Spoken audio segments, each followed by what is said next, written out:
La nueva temporada de Radio Guadaira nos trae muchas sorpresas y nuevos espacios.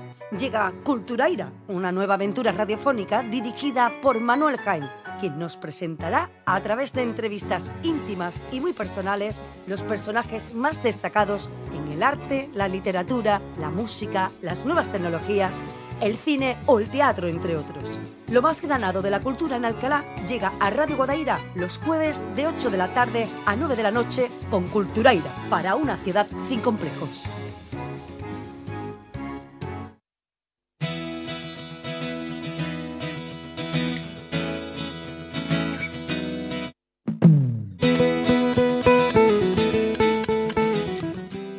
Culturaira, para una ciudad sin complejos.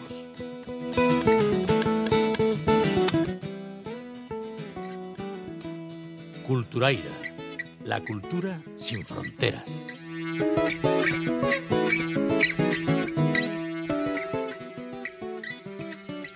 Culturaira, vidas por compartir.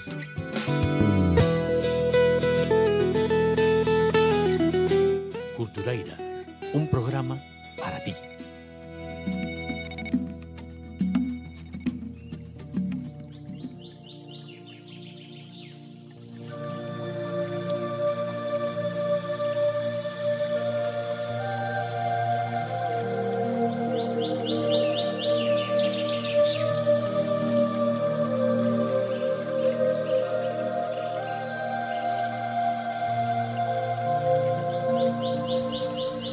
El presente es solo un minúsculo instante engullido por el tiempo. Nada permanece. Todo es un recuerdo, un ayer que nos traiciona cada vez que lo cogemos. El futuro y el pasado disputan los dos a un mismo tiempo. El presente ya es pasado y el futuro siempre un reto. Efímeros latidos que permanecer no pudieron, capturados por una cámara, se convierten eternos. La magia de un presente que no se rinde al tiempo, guardada en la chistera de un encantador de momentos. Bienvenido a Culturaira, con tu cámara en el pecho. Bienvenido, Rafa Ramos. Bienvenido, maestro. Hola, Manolo. Buenas tardes. Encantado de tenerte aquí. Encantado de estar aquí. Rafa, ¿qué debe tener un momento para que tú decidas convertirla en eterno con tu cámara? Un momento te tiene que atraer, lógicamente, ¿no? Pues es simple y puede ser complejo a la vez, ¿no? Podría decir que es intentar captar la belleza del momento que tienes delante, pero para captar la belleza me tiene que provocar una sensación agradable, una visión agradable, ¿no? Que me haga imaginar cómo quedaría, que provoque que me lleve la cámara a los ojos y encuadre, ¿no? Un sentimiento de satisfacción por lo que tengo delante y cómo lo quiero captar. Lógicamente, por principio fotográfico, de la forma más natural posible, como lo estoy viviendo, intentando asignar, ¿cómo te diría?, unos parámetros adecuados para conseguir una calidad técnica dentro de mis posibilidades, buscando a la vez, en fotografía es muy importante, una composición agradable.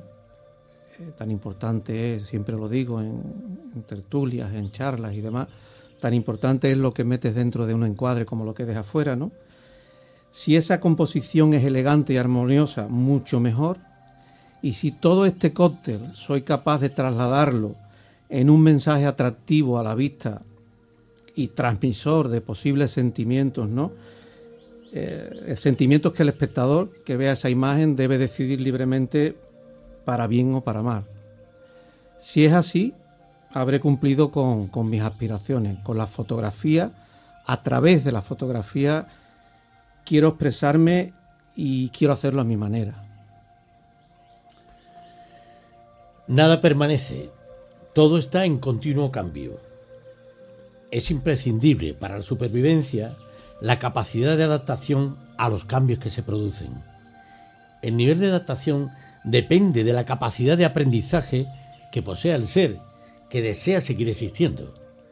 Tu gran capacidad de observación ha podido captar cómo se han adaptado muchos seres a los cambios producidos en su entorno. Háblanos de esos que más te han impresionado. En fotografía, y vamos a diferenciar fotografía de naturaleza, hay aparte del clic, el disparador, cuando ya dispara, antes de eso hay un trabajo previo. Hay un trabajo previo que te va a garantizar que tengas unos buenos resultados, ¿no? Tienes que estudiar para conocer, estudiar las especies que fotografías, familiarizarte con ellas, con los sonidos, con sus pautas de comportamiento, ¿no? Estudiar para conocer y conocer para anticiparte, ¿no? Para anticiparte a aquellas posibles acciones que puedas plasmar con tu cámara, ¿no? Si conoces las pautas de comportamiento, tienes más garantía de poder captar muchos más momentos. Y mucha observación para actuar debidamente y en condiciones. Es decir, la fotografía no es simplemente llegar y pegar, hay un trabajo previo, hay fotografías que están muy pensadas, y fotografías que te las encuentras, ¿no? La capacidad que me decías de los animales es inmensa, ¿no? No de los animales, sino del medio natural en el que nos movemos preferentemente, ¿no? Ya que mi gran pasión por la fotografía, independientemente que haga otro tipo de fotos, es la naturaleza, ¿no? La adaptación al medio, yo te definiría que el medio te produce muchas sensaciones y que te tienes que integrar, tienes que formar parte de él, pero no resaltando, sino pasando totalmente desapercibido. Te lo definiría como que cuando haces fotografías en el medio natural, ¿cómo te lo podría definir? Te podría definir diciendo que no estás allí para el mundo. Y lo más importante, cuando has dejado de hacer fotografías, no has estado allí. Con eso quiero decir que al medio natural hay que respetarlo. La fotografía es magia.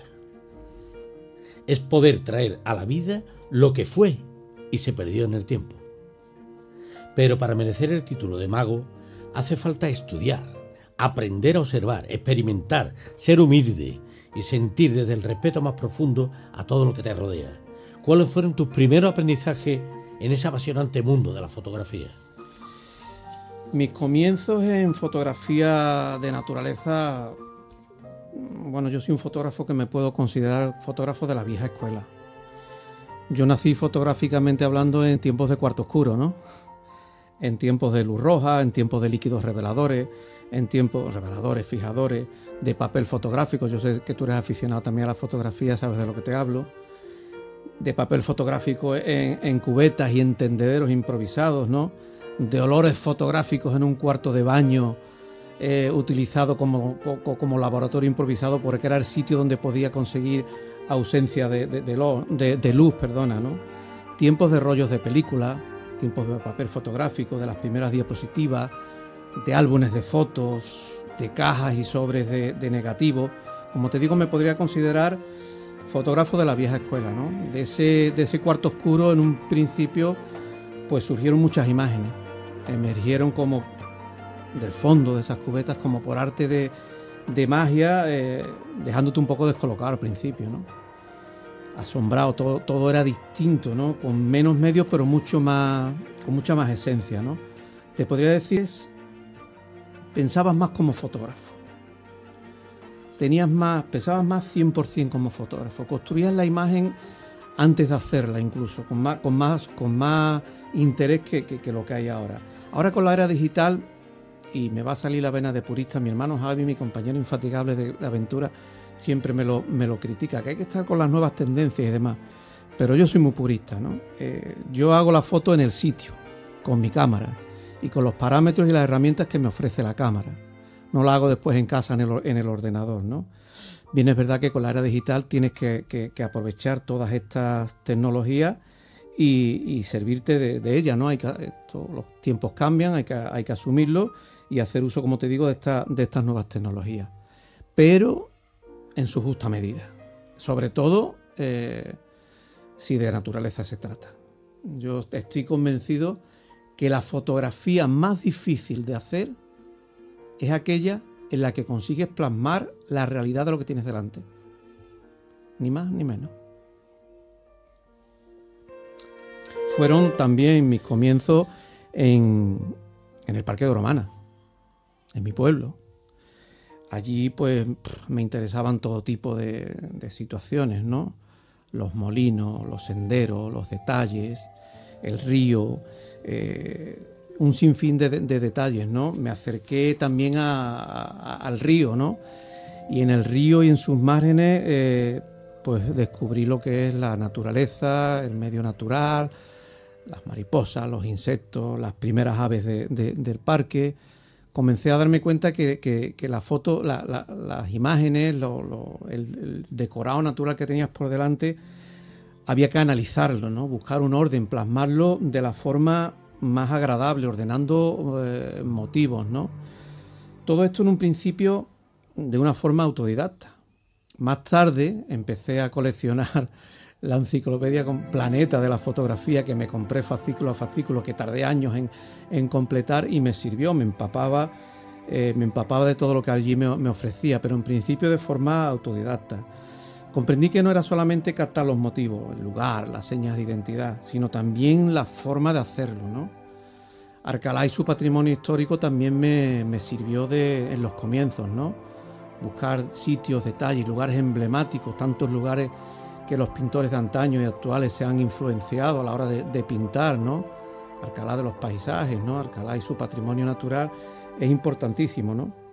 Y yo creo que cuando empecé a fotografiar los primeros patos del parque, las palomas, un pato feo que había deforme, que yo creí que en principio era debido a lo mal que se encontraba el agua, yo creo que aquello me enganchó. Fue mis comienzos en fotografía de naturaleza, pero fue el comienzo de algo que todavía dura. Mis comienzos fueron con 16 años. Hoy, después de 44 años, sigo dándole al clic. Y sigo dándole al clic y cada vez me gusta más. Cada vez me gusta más coleccionar imágenes, coleccionar momentos, y en esas estamos.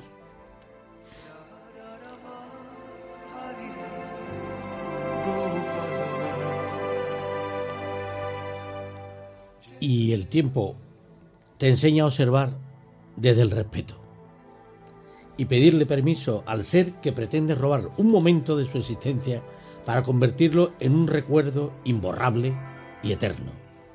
¿Qué has aprendido de la naturaleza? ¿Qué te ha enseñado? ¿Cómo sabes para pedirle prestada la imagen de un momento de uno de sus seres?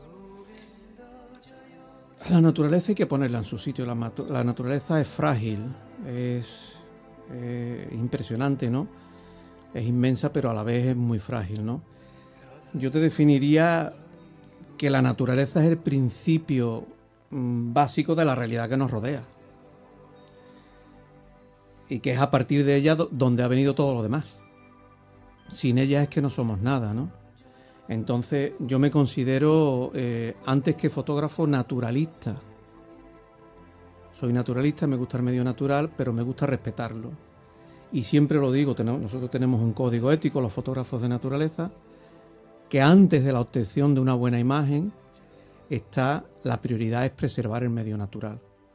Sentirte que no se sienta amenazado, que no se sienta violentado por ti, por tus acciones y por tu cámara y por tu forma de actuar y tus pautas de comportamiento.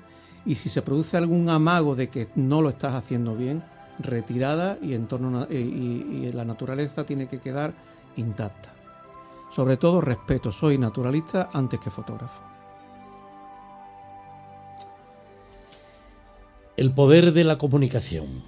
Para poder llevarlo a cabo necesitas conocer el lenguaje con que hacerlo. El estudio del lenguaje de la fotografía. Un camino muy largo. Háblanos de ese camino que has llevado a cabo.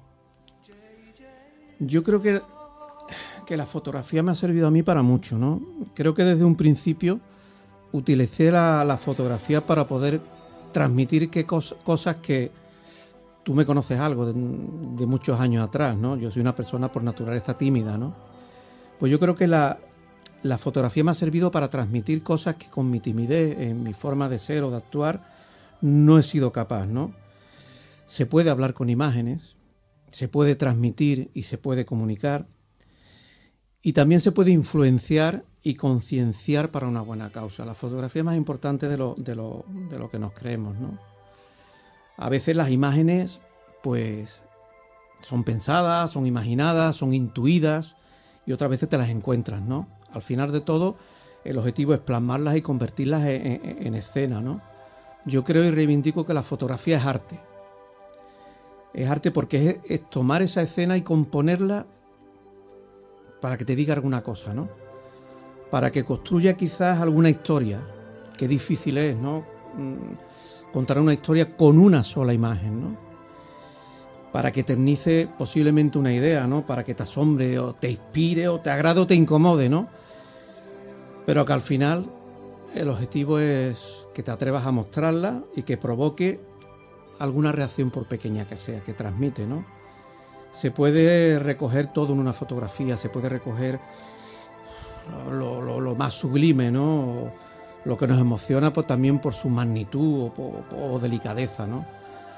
La vida en su día a día, los pequeños detalles en la naturaleza, a veces lo más sencillo, lo más frágil, la grandeza de un todo que tienes por delante, de un paisaje. Tengo experiencias inolvidables como fotografiar las auroras boreales, ¿no? Las luces del norte, o fotografiar un glaciar, ¿no? La profundidad de un pensamiento, ¿no? Las emociones imprevistas que te provocan todo esto, ¿no? O aquellas las más buscadas o las más deseadas. Todo se puede recoger en una imagen. El secreto está en poderlo hacer y en poderlo transmitir. Es muy importante también, el fotógrafo tiene que tener su parte de romanticismo, ¿no? Tenemos que tener una parte de romanticismo que debemos llevar dentro a la hora de descubrir escenas, pero también a la hora de plasmarlas y, como no, a la hora también de compartirlas con los demás, ¿no? En algún sitio leí hace ya tiempo que que una persona que hace fotografía se convierte en fotógrafo cuando ha superado las preocupaciones de lo que es el aprendizaje, ¿no? Cuando la cámara se convierte en extensión de uno mismo, ¿no? Yo creo que al final esto nos va a llevar siempre, porque continuamente estamos cambiando de cámara, ¿no? Pero esa es un poco la filosofía, que la cámara se convierta en extensión de uno mismo.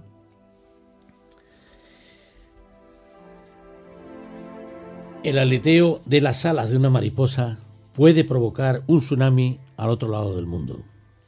La vida habla y llena el vacío del espacio con el movimiento de su expresión. Cuando conectas con la vida, buscas el encuentro con el movimiento. ¿Qué magia encuentra en el movimiento de las alas de un ave? En fotografía muchas veces nos empeñamos en conseguir la nitidez absoluta de algo, pero también lo difícil es captar movimiento, es captar color, es captar pautas de comportamiento, la belleza. Depende del ave que sea, te produce una serie de sentimientos o no, pero lo que sí te puedo decir que cualquier ave, por muy pequeña que sea, desde los paseriformes hasta las grandes rapaces o buitres, cada una en su forma de ser, en su forma de actuar, sí que te produce una sensación agradable. Una satisfacción muy grande de tenerlos delante y poderlos captar con tu cámaras. El tema de las alas, el vuelo de las alas, vuelo inquieto, vuelo majestuoso, vuelo inesperado, todo eso, conocer las aves desde la superficie de la tierra, ver lo que tienes arriba, a mí me cuesta identificarlo. Yo siempre me apoyo en mi hermano, que tiene más, será porque no tiene gafas, yo sí tengo gafas. Ve las aves más de lejos y las identifica, saber identificar eso, saber en el momento que se te acerquen las pautas de comportamiento que va a tener. La belleza de esas alas, ¿no? De esos baños muchas veces en la marisma, ¿no? Esas alas mojadas, esos círculos concéntricos que se forman en los colores que te ofrece la marisma en diferentes horas del día, dependiendo las tonalidades que pueda tener y demás. Es mágico, la verdad que es mágico. Sí, y las alas en su movimiento llenan el aire de cuadros vivos, de pinturas que permanecen en la retina de aquella persona que sabe verlas. Unas veces provocas y esperas el momento en el que va a surgir tu pintura soñada. Otras veces la sorpresa se presenta delante de tu cámara. Y en ese momento, disparo. Espero. ¿Qué sientes en esos momentos? Bueno, hay una íntima relación del fotógrafo con el pintor, salvando las distancias, lógicamente, ¿no? El pintor tiene que trabajarse mucho esa escena, tiene que dar muchas pinceladas. El fotógrafo con un simple clip y una serie de trabajo previo también, ¿no? Pero salvando las distancias, yo creo que hay una íntima relación entre el fotógrafo y el pintor, ¿no? Y el fotógrafo también puede pintar con su cámara. Repito, con su cámara. Puede utilizar los parámetros que te ofrece. A veces tienes imágenes delante que como fotografía quizás no merezca la pena, pero utilizando los parámetros adecuados, con un leve movimiento de cámara, creas movimiento, creas plasticidad, pintas con tu cámara, creas escenas que es una realidad diferente a la realidad que estás viviendo sin dejar de ser realidad, porque es una visión que tú tienes, que tú imaginas, y es la imaginación creativa dentro de lo que es la fotografía, ¿no? Debemos de influenciarnos más por el tema de la pintura en fotografía. Podemos tener, tú sabes, en mi archivo tengo una colección de acuarelas fotográficas o de pinceladas que a mí me apasiona porque es crear algo con tu cámara, insisto, con tu cámara y no luego en el ordenador con manipulaciones informáticas en tu cámara, porque la fotografía, este tipo de fotografía las tienes que ver antes de hacerlas, las tienes que imaginar. Esa es lo que yo llamo la imaginación creativa o el ojo fotográfico que tiene que tener el fotógrafo, un ojo fotográfico que tiene que estar en continua evolución, que tiene que estar en continuo aprendizaje, que tienes que ir más allá de lo que ves, tienes que sentir lo que tienes delante y cómo te gustaría que quedara y cómo, si eres capaz de plasmar lo que has imaginado en una imagen que luego vas a recoger en tu tarjeta, vas a descargar en tu ordenador y vas a compartir después. Creo que no es un simple archivo lo que recoges, es un sinfín de sensaciones que tú estás viviendo y el secreto de una buena imagen es trasladar en ese archivo todas esas sensaciones que tú has estado viviendo en el sitio.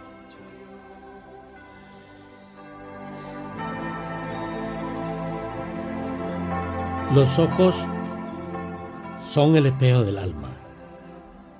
¿Qué esconde la mirada de un ave? ¿Qué mirada de ave te ha impresionado más en tu larga trayectoria como fotógrafo? Se nota que conoces parte de mi archivo, ¿verdad? Hombre,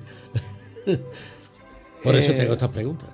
Bueno, hay una parte, yo colecciono imágenes, procuro coleccionar. Dentro de mi archivo fotográfico tengo lo que se llaman colecciones.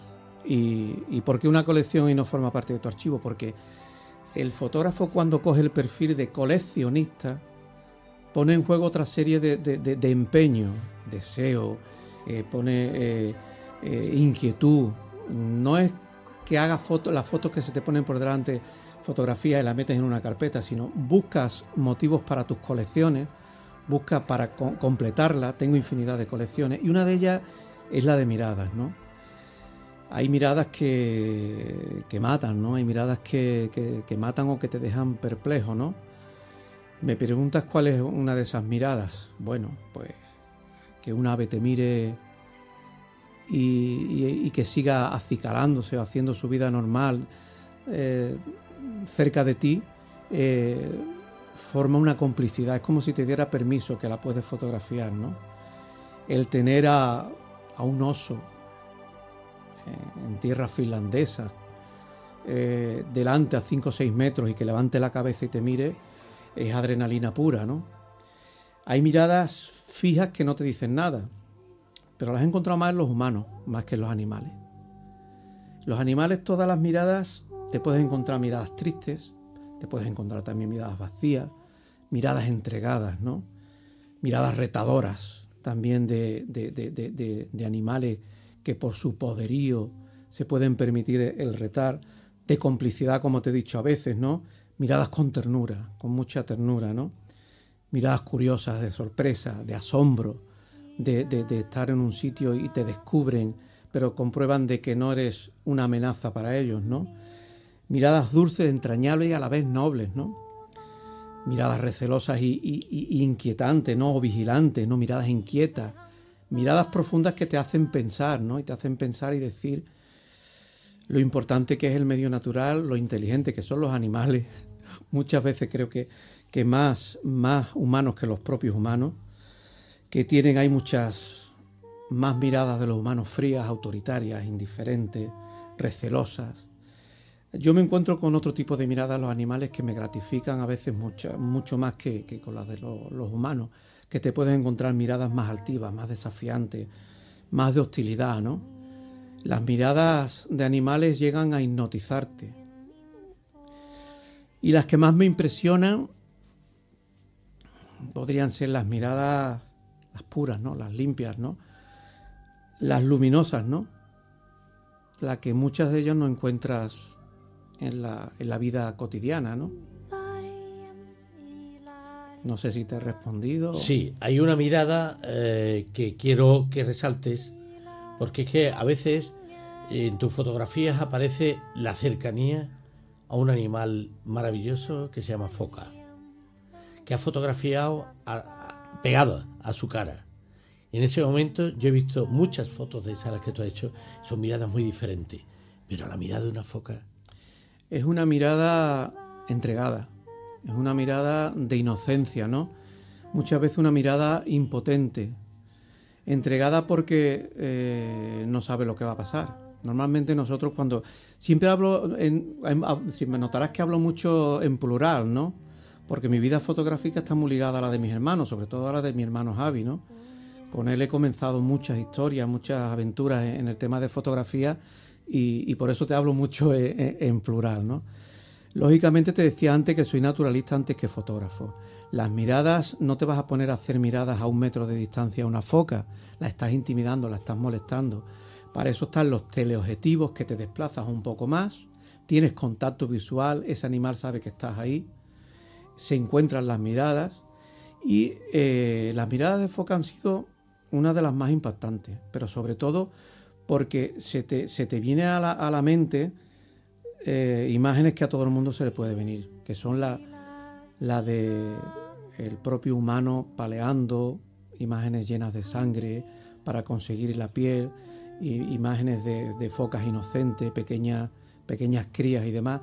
No puedes pensar, no puedes comprender cómo tú tienes una delicadeza a la hora de hacer la foto, no tener esa cercanía, no quieres molestar, y cómo llega tu compañero de vida humano y se carga de un palo a seres tan importantes y tan como son en este caso las focas. Así que miradas de inocentes, de impotencia y una mirada entregada.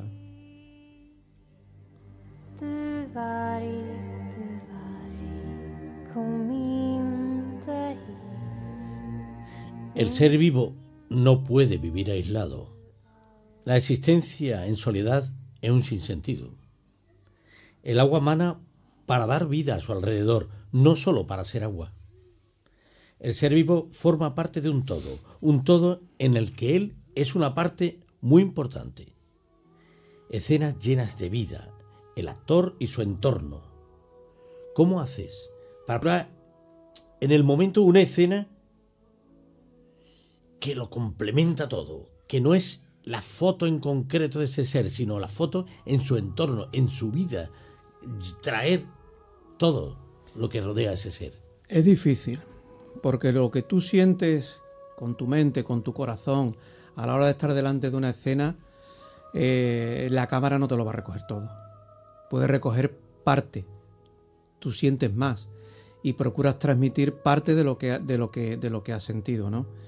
Sensaciones que te pueden llevar a que cuando veas esas imágenes te acuerdas del sitio, te acuerdas con quién estabas haciéndola, de si hacía mucho frío, si hacía calor, de los sonidos del agua, del aire, si estabas en una marisma, si estabas en un mar, en un barco. A mí me han causado sensaciones muy potentes, muy potentes. He tenido la suerte de poder plasmar bandos de flamenco, de miles y miles y miles y miles de flamenco, ¿no? He tenido la suerte de visitar pues más de 10 años seguidos, varias veces, incluso algunas veces, varias veces al año, entornos naturales declarados como monumentos naturales, como sitios por el famoso científico naturalista David Attenborough, como puede ser la isla de Barrow, ¿no? Eso fue impactante, ¿no? desembarcar en esa isla hace ya unos años y convivir con 150.000 ejemplares de alcatraz atlántico, con mi hermano y otros 2 fotógrafos, 4 horas fotografiando allí en esa isla salvaje, que no está, conseguir ese permiso fue un poco complicado, está en Escocia, y luego navegar alrededor de ella otras tantas veces para conseguir escenas, pautas de comportamiento, es impresionante, ¿no? Tanto impresiona como un pajarillo normal, un gorrión normal que lo podemos ver, o un abejaruco muy común en nuestro entorno natural, como los grandes bandos de flamencos, de moritos o ibis, de garzas, de patos, anátidas, que podemos tener muy cerca de aquí, de donde vivimos, de Alcalá, ¿no? Porque Alcalá es todo un privilegio vivir aquí. Tenemos un entorno natural muy cercano, ya puede ser el monumento natural, que es más rico en avifauna y en especies de lo que mucha gente se cree, de los paisajes, y luego tener la marisma, el entorno de Doñana a media hora de coche, ¿no? Eso es lo que influenció, esta cercanía a este medio natural, es lo que creo que a mí me influenció bastante en ser y practicar la fotografía de naturaleza. Has mencionado en varias ocasiones la presencia a tu lado, la compañía de tu hermano Javier. Un ser que ha sabido comprender también el lenguaje del universo. Háblanos de él, del trabajo hecho junto a su lado y de lo que te proporcionaba la seguridad o la compañía de poder compartir con él esos momentos maravillosos de las fotos, de los millones de fotos que había hecho. Antes te comentaba las sensaciones que yo tenía o que tuve al comienzo cuando practicaba en el cuarto oscuro, ¿no? Yo tengo una anécdota que no es que lo diga yo, es que mi hermano Javi lo comenta muchas veces, ¿no?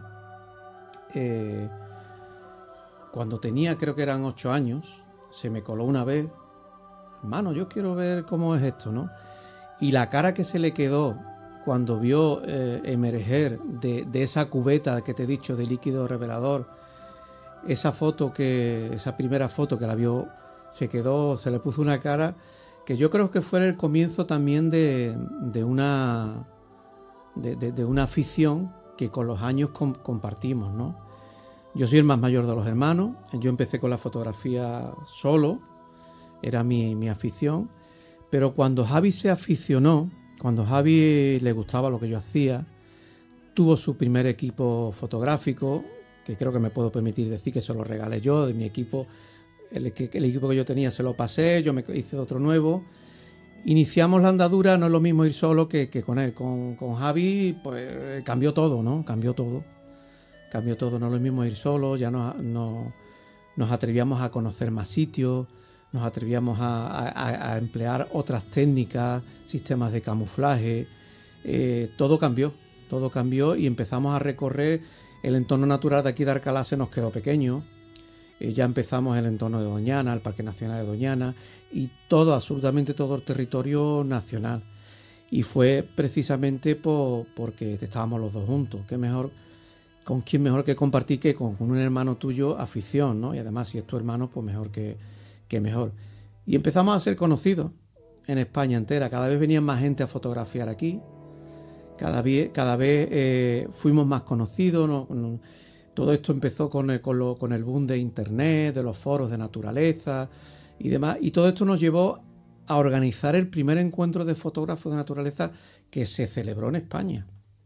Aquí en Alcalá, en la Casa de la Cultura, en el 2004. Gente que nos conocíamos con un nick en un foro de naturaleza, porque antes no teníamos ni el nombre propio, nos pusimos cara, ¿no? Nos conocimos y ahí empezó una etapa de que nos conocía mucha gente y una etapa de mucha vivencia fotográfica, de una ansia viva, de frase muy nuestra, ¿no? De querer hacer cuantas más fotos mejor, cuantas más especies mejor, conocer sitios cada vez más variados, visitar todo el territorio nacional y demás. Con el tiempo nuestra hermana pequeña, Noé, también la pareja se convirtió en triunvirato, ¿no? Y también, pues un placer también compartir, hasta que la pandemia nos ha dejado, ya estamos deseando otra vez poder viajar, los 3 hermanos compartir el tema de la afición. Para mí, mi hermano Javi ha sido, si bien comencé yo solo, ha sido la culminación de muchos retos fotográficos que hemos conseguido juntos, tanto a nivel fotográfico como a nivel de la docencia, en congresos, en encuentros, en los principales congresos o fotofestivales del país, en poder publicar junto con él libros de fotografía. Tenemos los dos publicados varios libros, hemos colaborado en muchos otros. Tuvimos la suerte, hasta que cambió el internet, lo cambió todo, de pertenecer desde los comienzos al equipo técnico de la revista de naturaleza, hecha por fotógrafos de naturaleza para fotógrafos de naturaleza, Visión Salvaje, donde estuvimos, yo creo que fueron 3 años, cogiendo artículos de fotografía de los principales fotógrafos nacionales e internacionales, que es otra experiencia en fotografía, ¿no? Para mí, mi hermano Javi y mi hermana Noé posteriormente han sido una parte muy, muy importante en el mundo de la fotografía. Otra cosa es que cada cual, luego tenemos un sello propio a la hora de recoger las imágenes. Él tiene su forma, yo tengo la mía, pero bien es verdad que sobre todo con mi hermano Javi hicimos un equipo muy bueno. Supimos, sin grandes aspavientos, sin ser conscientes, compartimos muchas cosas sin ánimo nada más que eso, de compartir, ¿no? Cubriéndonos un poco las posibles carencias que podíamos tener. Él era más habilidoso en una serie de cosas, yo menos habilidoso en otras. Yo cubría el tema de organización en algunas cosas que él no tenía tanta experiencia, y supimos, creo que, culminar muchos cosas a nivel de fotografía que todavía seguimos, ¿no? Plasmando y haciendo. Un gran trabajo en equipo. Sobre todo, y si es en familia, mucho mejor. El tiempo, claro, estaba demostrando que no ha pasado en balde y te has convertido en un maestro de la fotografía. No me llames maestro, porque yo siempre se lo digo. Yo soy el que te lo digo. Tú no me tienes. A mí me llaman maestro y me pongo a buscarlo. Y aquí en esta sala. Bueno, yo te lo llamo. Y son muchos los cursos que has impartido, porque el mundo de la docencia en la fotografía también es importante para ti. Entonces, háblanos de tu experiencia en ese campo. El tema del tema de la docencia, una cosa trajo la otra. El tema de ser conocido, el hacer muchas fotos, el obtener resultados, en ser los pioneros aquí en la provincia, de tener las primeras cámaras digitales y tirar en formato digital. Fuimos los primeros, las primeras cámaras, las reflex digitales que vinieron a Sevilla fueron las de mi hermano y la mía, ¿no? Tiramos en digital, mucha gente nos preguntaba el cambio del analógico al digital. Eso motivó muchos cursos, mucha gente que contara con nosotros. Hemos sido docentes en los principales congresos del país, Focofijo, Fotofío, Fotofestival, Fotonature, o sea, en muchísimo. Tengo un recuerdo muy importante de Fotoquivir en el 2014, ¿no? Una experiencia que dimos una charla para 1.200 personas en FIBE, que estábamos un poco, permé la expresión, acojonados, no fotográficamente hablando, pero sí con un miedo escénico terrible. Nosotros somos fotógrafos, estamos detrás de la cámara, y tener delante 1.200 personas acojonaba un poco. Pero no dejó de ser una experiencia bastante importante.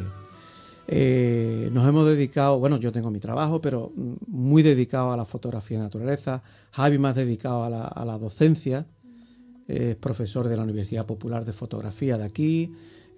Hace más cursos que yo, porque yo estoy más pillado laboralmente hablando, ¿no?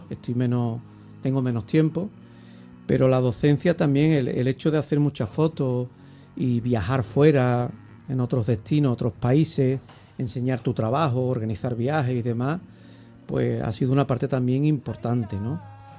Demasiado importante, diría yo, porque las cosas, a mí lo que me gusta es ser fotógrafo. Cuando ya te agobias un poco con la preparación de cursos, charlas y demás, en los que dejas de hacer lo que más te gusta, que es fotografiar, ya lo otro no es que procuro seleccionar. A mí lo que me gusta es hacer fotos. Está claro que es muy importante para ti el trabajo en equipo, lo estás diciendo, y que es imprescindible además para acometer proyectos de gran envergadura. Esa idea de trabajo en equipo la aprendiste muy joven. El deporte te ofreció la oportunidad de llevarla a cabo. Año 1987, 16 años de vida. Comenzaba tu actividad profesional. No, perdona, que te corrija, Manolo. Año 1978. 78. En 1987... He cambiado el 7 por el 8. Sí, en 1987 es un año clave para otra cosa que ahora hablaremos. Pues ahí toda una vida, vamos, prácticamente dedicada al deporte. Hazme una fotografía con gran angular de todos esos momentos. Bueno, yo antes que ser fotógrafo fui deportista, lógicamente, ¿no? Mi deporte fue el voleibol, en el Colegio Fabiola, con don Fernando González, el Maire, profesor del Colegio Cervantes, entrenador de voleibol en sus últimos años en voleibol femenino, y ahí fueron mis comienzos como deportista. Con 16 años hubo una oportunidad con un plan experimental que hubo en la Junta, en Diputación. Yo era deportista, me encantaba, y me uní a una buena relación con otros compañeros muy conocidos en Alcalá. Cuando digo Montaño, pues todo el mundo lo conoce. Cuando digo Norberto, más todavía. Cuando digo Pablo, pues Pablo Plaza, pues también. Posteriormente Inmaculada, Portillo. Y yo comencé con 16 años en un plan experimental que hubo, que tú te acordarás también, que tú has sido profesor, maestro, como solemos decir. Maestro más bonito. Y había una carencia en aquel entonces en los colegios donde no había profesores de educación física. Mis comienzos en Alcalá fueron dando clases de educación física, era el maestro de gimnasia, en muchos de los colegios que había. El chavalillo de gimnasia, sí. Porque en ese tiempo, 16 años, ¿no? En una edad muy temprana, hasta que estuvimos, pertenecíamos al ayuntamiento, y ya nos llevó a coger otras ocupaciones dentro del ayuntamiento. Se empezaron a construir instalaciones, pabellón cubierto, y es en el año 1987 cuando a mí me nombran director técnico de deportes, cargo que ocupo hasta la fecha de hoy, ¿no? Son ya, creo que son 43 años para 44 los que llevo prestando mi servicio a mi ayuntamiento, a mi pueblo, en diferentes etapas, como puede ser el deporte, en todas las facetas de gestión y demás, con multitud de anécdotas, con multitud de organización de eventos, pero de eventos a nivel local, como a nivel provincial, a nivel regional, a nivel nacional, incluso me atrevería a decir a nivel internacional. Grato recuerdo el que tengo, que me nombraron coordinador de la Copa del Mundo de billar a 3 bandas, que se celebró aquí en Alcalá de Guadaira, con 26 países, nada más y nada menos, ¿no? Guardo un grato recuerdo de ese evento, ¿no? Todas las carreras populares, instalaciones, piscinas cubiertas. A mí mi trabajo me ha nutrido de una satisfacción bastante grande.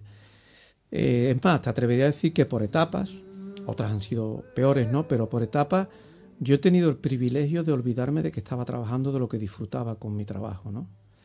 Pero llegó un momento también en que el trabajo te colapsa, te satura, y la fotografía me ayudó mucho. Mi trabajo provocó que hiciera todavía más hincapié en la fotografía como vía de escape, ¿no? Era mi oxígeno semanal, o yo necesitaba salir al campo a hacer fotos para descongestionarme un poco de todo ese estrés que provocaba y que provoca el trabajo en diario en deportes, ¿no?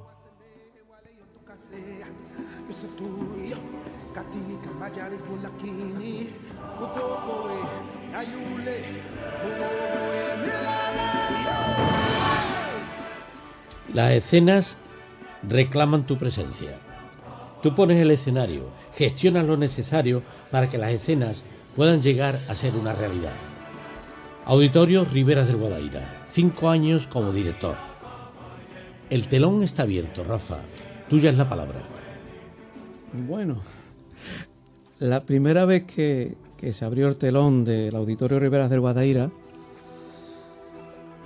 fue conmigo, yo fui el primer director del auditorio. Recuerdo un mes antes, yo estaba muy saturado en la delegación de deporte, necesitaba un cambio y necesitaba salir, porque necesitaba salir, ¿no? El entonces alcalde, Antonio Gutiérrez Limones, me llamó un mes antes de la inauguración, ¿no? Las obras iban a terminar, se tenía que inaugurar y necesitaban un hombre de la casa, ¿no?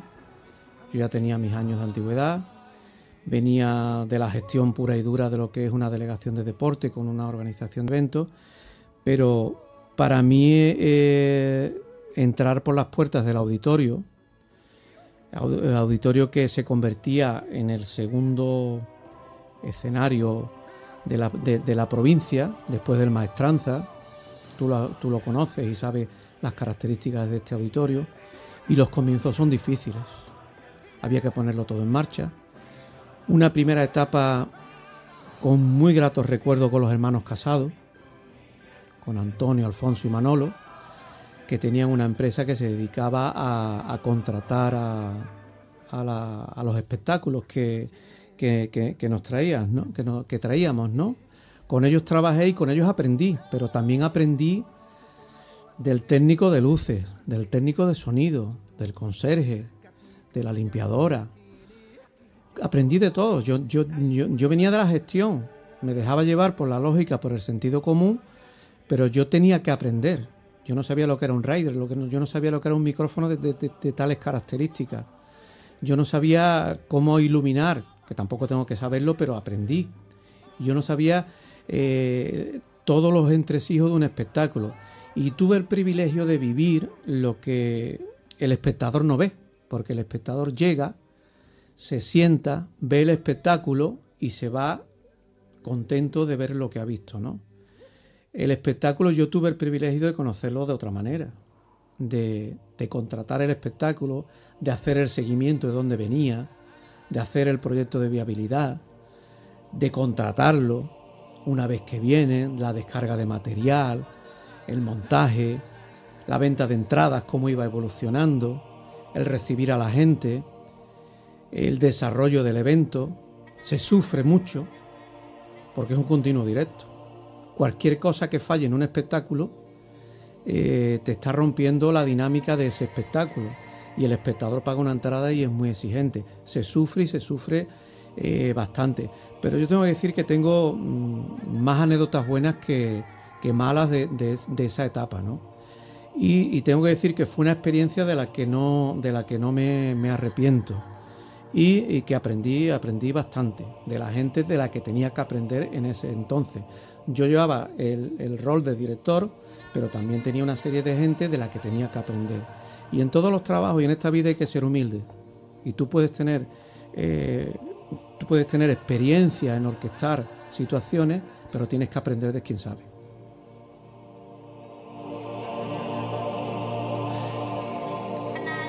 Algunos de esos artistas que han pisado ese escenario te han dejado en ti una huella que puede ser importante o que ha sido importante para ti.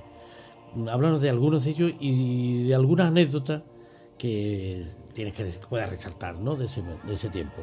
Bueno, hubo muchos congresos también, hubo muchas presentaciones, programas de televisión, hubo musicales, Los 40, el musical de ABBA, el Mamma Mía, el Hoy no me puedo levantar, El Mago de Oz, Peter Pan, Pinocho.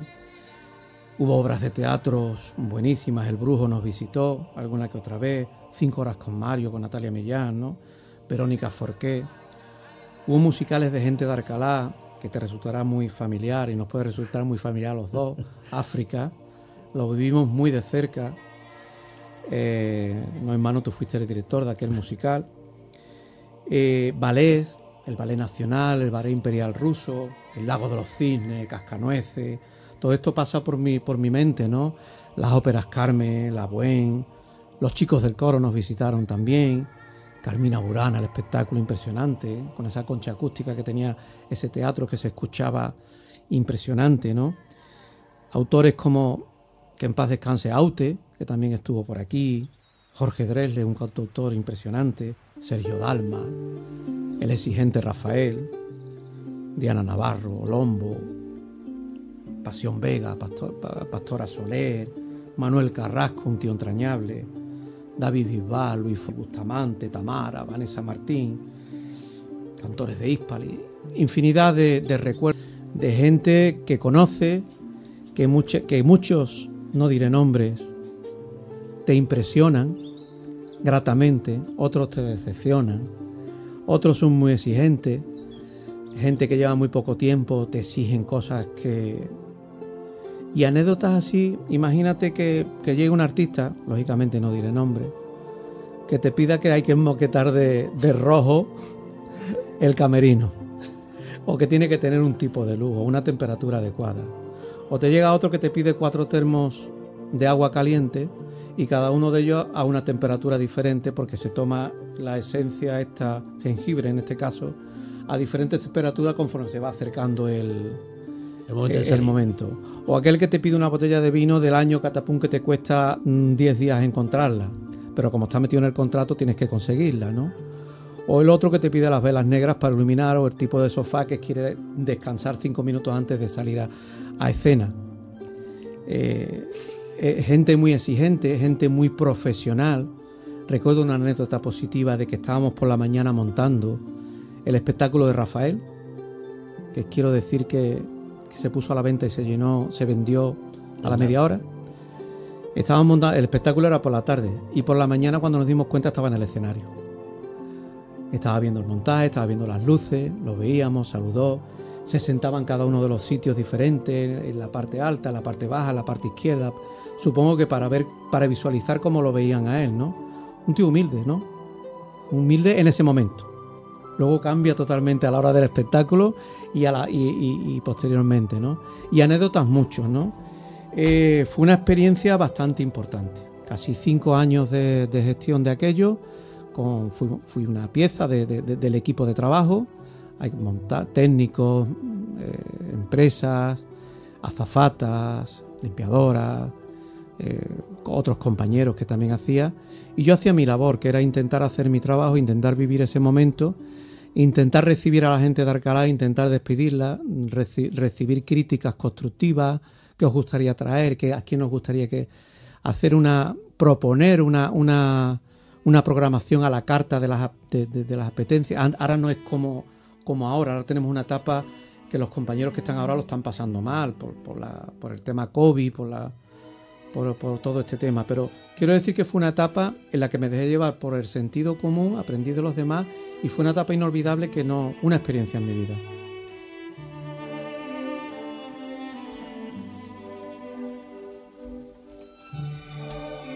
Esta noche, Rafa, has creado momentos que serán eternos en la memoria de un pueblo. Tu cámara ha mostrado que en cualquier rincón, en cualquier momento, es posible encontrar la magia de la vida. Tu mirada ha mostrado la grandeza de tu corazón, viajero incansable en la búsqueda de la belleza. Rafa Ramos, el encantador de momentos, nos ha regalado la pasión por la fotografía, la emoción de vivir. Gracias, amigo, gracias por siempre. Muchas gracias a ti por invitarme. Ha sido un placer a la vez que un reto. Es la primera vez que hablo de fotografía sin apoyarme en una pantalla a mis espaldas donde estoy mostrando mi trabajo. La verdad que ha sido un reto, ¿no? Pero me lo he pasado bastante bien, tranquilo. Yo pensé que iba a estar más nervioso. Y recordar que muchas veces en fotografía, y es un último consejo o vivencia que tengo, se trata de encontrar algo interesante donde aparentemente no lo hay. Muchas veces no es lo que ves, sino cómo lo ves. Y en definitiva, hay que ser atrevido en tu manera de ver. Y yo invito a todos los fotógrafos, a toda la gente aficionada a la fotografía, que sea atrevido, que incluso sea poco práctico a veces, y que intente plasmar lo que él sienta de la manera que quiera y que intente transmitir y que ojalá le sirva a la fotografía lo mucho que me ha servido a mí para poderme expresar. Muchas gracias. Maravilloso, Rafa.